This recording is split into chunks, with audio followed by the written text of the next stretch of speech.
Discuss the density and distribution of population along the region of Ganga River Basin with a special reference to land, soil fertility and water resources. 2025 mains question GS paper 1. So Ganga river அப்படின்னு சொல்லி பார்க்கும்போது இந்தியாவில் 11 states வந்து cover பண்ணுது.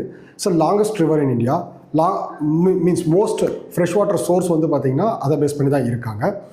So அது மட்டும் இல்லாமல் வந்து பார்த்திங்கன்னா அந்த இடத்துல டென்சிட்டி ஆஃப் பாப்புலேஷன் ரொம்ப அதிகம் due to fresh water availability. Agriculture அந்த இடத்துல தான் அதிகமாக நடக்குது. இண்டஸ்ட்ரீஸும் வந்து பார்த்திங்க அப்படின்னா நார்தன் பார்ட் ஆஃப் தி இந்தியாவில் வந்து பார்த்திங்கன்னா ரிவர்ஸில் வந்து மோஸ்ட் ஆஃப் தி இண்டஸ்ட்ரீஸ் வந்து ரிவர் கங்கா பேசினை டிபெண்ட் பண்ணி தான் இருக்குது. ஸோ ஆல்மோஸ்ட் வந்து பார்த்தோம் அப்படின்னா நெக்ஸ்ட்டு கிரவுண்ட் வாட்டர் ரிசோர்ஸும் வந்து அந்த இடத்துல அவைலபிலிட்டி அதிகமாக இருக்குது. Alluvial soil is fertile for agriculture. So அதனால் அங்கே வந்து பார்த்திங்கன்னா சுகர் கெயின், வீட்டு, ரைஸ் இது எல்லாமே வந்து பார்த்திங்கன்னா ஹை லெவலில் வந்து கல்டிவேட் பண்ணுறாங்க. One of the largest delta வந்து பார்த்திங்கன்னா ரிவர் கங்காவால் ஃபார்ம் ஆகுது. அதுக்கு அடுத்தபடியாக rich in humus content, crop intensity வந்து பார்த்திங்கன்னா ரொம்ப அதிகமாக இருக்குது.